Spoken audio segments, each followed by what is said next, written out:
Hər vaxtınız xeyir, obyektiv maraqlı bir buraxılış vəd edir. Bu il böyük zəfərimizin 5 ili tamam olur. 5 əla deməkdir.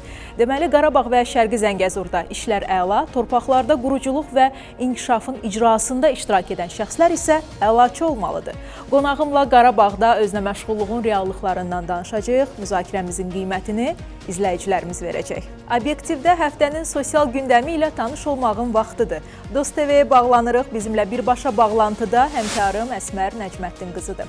Əsmər, hər vaxtınız xeyir, söz sizdə. Salam, hər vaxtınız xeyir olsun xanım. Dost TV-nin studiyasından salamlayıram hər birinizi. Həftənin əsas sosial xəbərləri ilə qarşınızdayıq, təfərrüatlara keçid eləyək.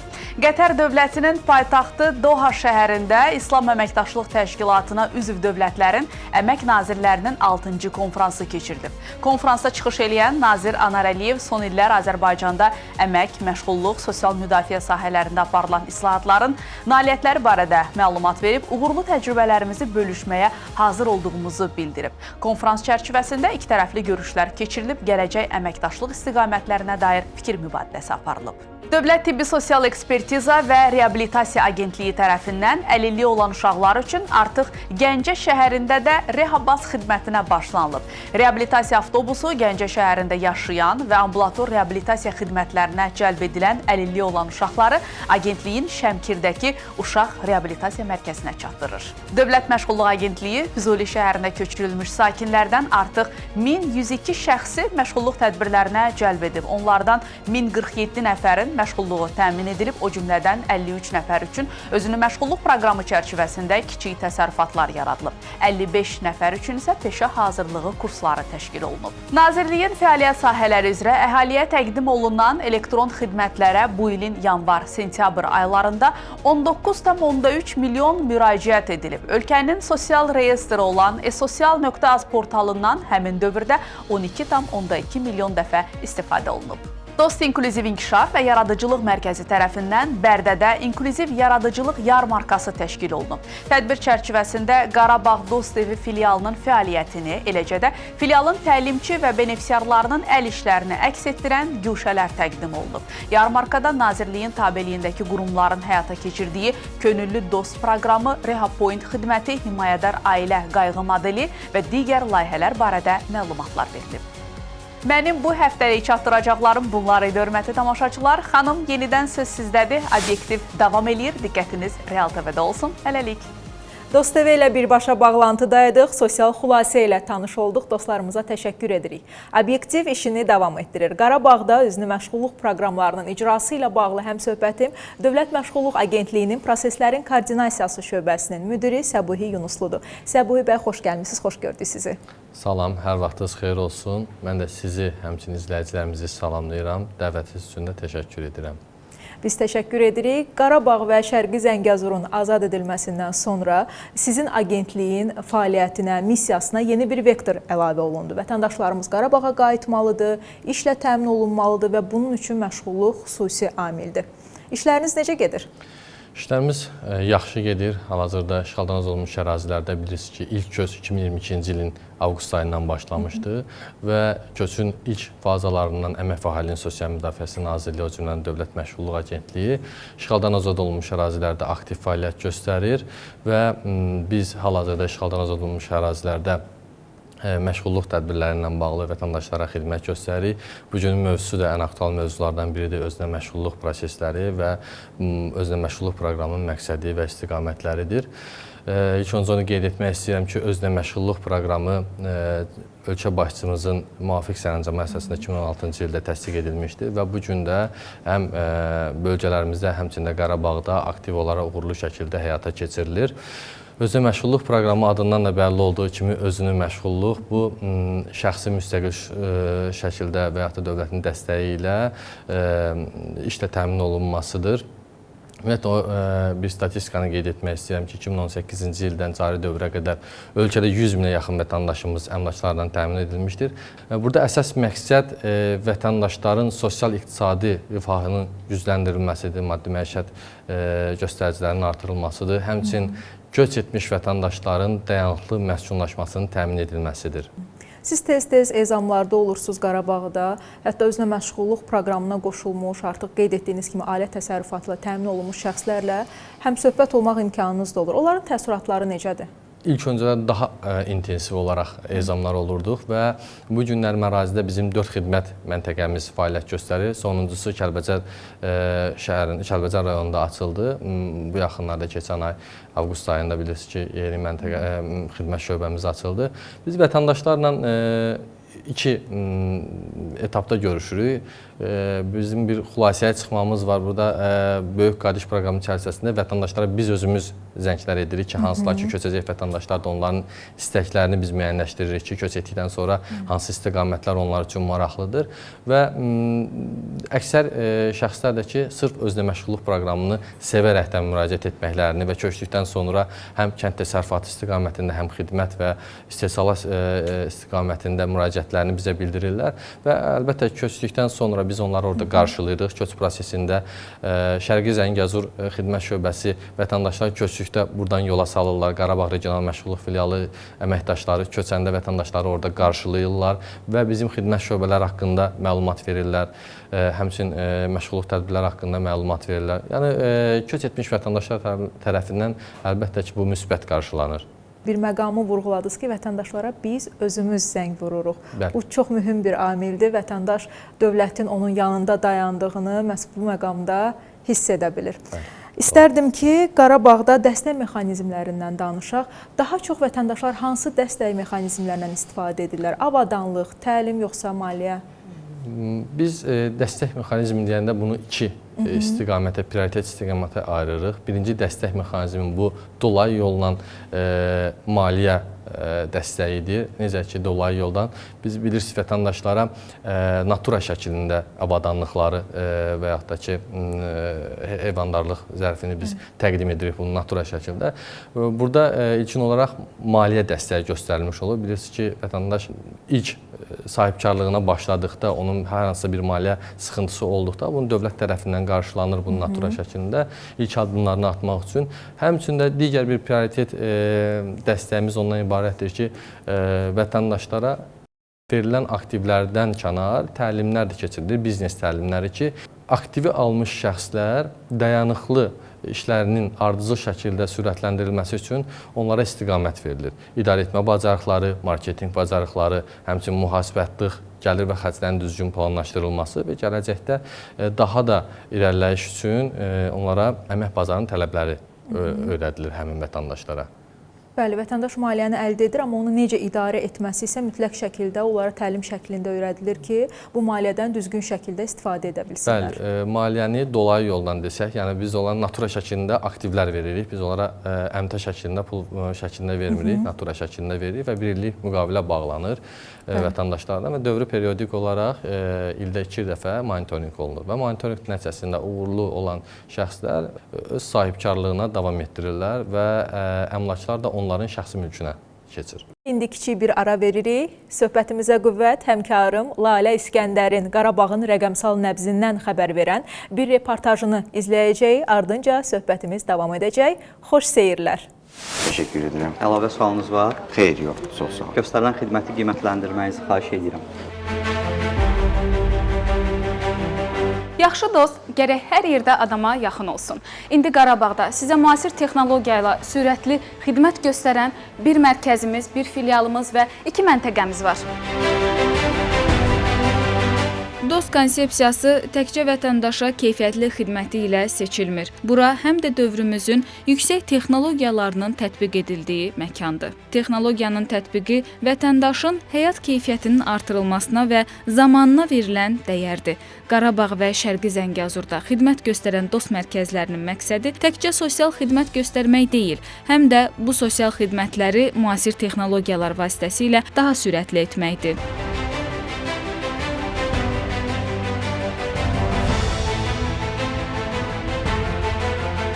Arxivə get, nə bilim, sabezə get, 50 yerə göndərdilər. Amma indi burada gəldik, 5 dəqiqə hər şeyi həll elədilər, indi razıda gedirik. Əvvəllər gedirdik, 3 günlərlə, 4 günlərlə gedirdik, orada durdun, qapıda durdun, o tarafa, bu tarafa, heç də alınmırdı. Amma indi gəlib otursan rahat, layiqətli, hər şey qaydasında, qanununda. 10 dəqiqə, 5 dəqiqə cavabını alıb çıxıb gedirsən. Qarabağda innovativ və 161 xidməti elektron formada bir pəncərədən təqdim edən dost mərkəzləri vətəndaşların sənəd dövriyyəsi prosesini hər gün biraz daha da sürətləndirir və asanlaşdırır. Proseslərin elektronlaşması vətəndaşlara gözləmədən işlərini yekunlaşdırmağa imkan yaradır. Vətəndaşların sosial ödənişlərlə bağlı hüquqları yarandıqda sistem üzərindən bu müəyyən olunur və avtomatik qaydada proaktiv olaraq təyinat aparılır və elektron qaydada SMS vasitəsilə vətəndaşlara bildirişlər təqdim olunur. Bildiyiniz kimi dost mərkəzlərində xidmətlər yerində xidmətdən əlavə səyyar formada da xidmətlər həyata keçirilir vətəndaşlara. Səyyar formada xidmətlərin də elektronlaşması və vətəndaşların müraciətinin elektron qaydada qeydiyyata alınması istiqamətində bəzi işlər aparılmışdır. Belə ki, vətəndaşlar artıq onlayn qaydada növbə götürməklə mərkəzə müraciət edə bilir. Xüsusi kateqoriyadan olan vətəndaşların səyyar formada xidmətlərin göstərilməsini həyata keçirdə bilirik. Qarabağda sizə uzaq qohumdan da, yaxın qonşudan da əl çatanıq. Çünki biz dostuq. Qarabağda özünə məşğulluq imkanları daha çox hansı sahələrdə formalaşır? Kənd təsərrüfatı, istehsalat, yoxsa xidmət? Bilirsiniz, bu istiqamətlər köç məntəqəsinə görə dəyişir, amma ümumilikdə kumulyativ bir rəqəmi götürsək, əlbəttə ki, xidmət sektoruna daha çox tələbat var. Burada iki aspekt var. Bu birinci səbəb ondan ibarətdir ki, köç hal-hazırda intensiv şəkildə baş tutmaqdadır. Bilirsiniz, bu il artıq 9000-ə yaxın vətəndaşımız həmin ərazilərə köçüb 2025-ci ildə. Və vətəndaşlar köçdüksə onların tələblərinə uyğun olaraq da xidmət sahələrinin gücləndirilməsi. Burada kişi bərbərxanasıdır, gözəllik salonudur, dülgərlikdir, mebel sexidir və bir çox xidmətlərdən yararlanırlar vətəndaşlar və bu istiqamətdə də canlanma var və müraciətlər çoxdur. Digər səbəb isə kənd təsərrüfatı sahəsinin az müraciətidir. Buna səbəb bilirsiniz ki, həmin ərazilər 32 il işğal altında olmuşdur və ərazilər minalarla çirkləndirilmişdir. Bu minalar təmizləndikdən sonra əlbəttə ki, vətəndaşlar artıq kənd təsərrüfatının zərfləri üzrə, istiqamətləri üzrə müraciətləri güclənəcəkdir. İştirakçılar proqramdan yararlanmaq üçün daha çox hansı seçim meyarına əsasən müəyyən olunurlar? Seçim meyarları digər bölgələrdə olduğumuz kimi qanunvericiliyə uyğun olaraq, məşğul haqqında qanuna uyğun olaraq həyata keçir. Sadəcə ilk öncə də vurğuladığım kimi spesifik yanaşma orada vətəndaşlara bizim öz müraciətimizdir. Digər rayonlarda məşğul haqqında qanunda buyurur ki, vətəndaş müraciət etdikdə və işsiz iş axtaran şəxs olduqda biz onu qeydiyyata alır. Amma işğaldan azad olunmuş ərazilərdə agentliyin əməkdaşları özləri müraciət edirlər və orada meyarlar əsasən işsiz olmalıdır şəxs, iş axtaran və torpaq payı olmalıdır ki, qeydiyyata alınsın. Və qeydiyyat da bir neçə mərhələ prosesindən keçir. Burada vətəndaşın məşğulluq imkanları qiymətləndirilir. Burada suallar toplusudur və beynəlxalq təcrübəyə əsaslanaraq bu suallar tərtib edilmişdir. Və bu suallardan sonra fərdi məşğulluq proqramı hazırlanır. Artıq fərdi məşğulluq proqramı hazırlandıqdan sonra vətəndaş üçün doğru yolun, doğru istiqamətin nə olduğu həmin proqramda artıq avtomatik şəkildə görsənir. Həmçində özünə məşğulluq da bu tədbirlərdən biridir. Qarabağda özünə məşğulluq layihələri genişləndiriləcəkmi? Bəli, genişləndirilməsi nəzərdə tutulub. Çünki bilirsiniz, ərazilərin relyefləri, məşğulluq pasportları öyrənilir. Minalardan təmizləndikcə bilirsiniz, orada hal-hazırda ən münbit torpaqlar, yəni Qarabağ və Şərqi Zəngəzur iqtisadi rayonlarında yerləşir. Həmçinin dağlıq ərazilərimiz çoxdur. Yəni bu istiqamətdə həm aqroturizm istiqamətində, həm kənd təsərrüfatı, arıçılıq istiqamətində, yəni zərflərin genişləndirilməsi, həmçinin bilirsiniz, keçən ay bizim bir özünə məşğulluq proqramının yeni bir layihəsi, peşəkar layihəsi, yəni avtoklaster layihəsi Oğuz rayonunda açıldı və o layihənin də gələcəkdə işğaldan azad olunmuş ərazilərdə tətbiqi nəzərdə tutulur.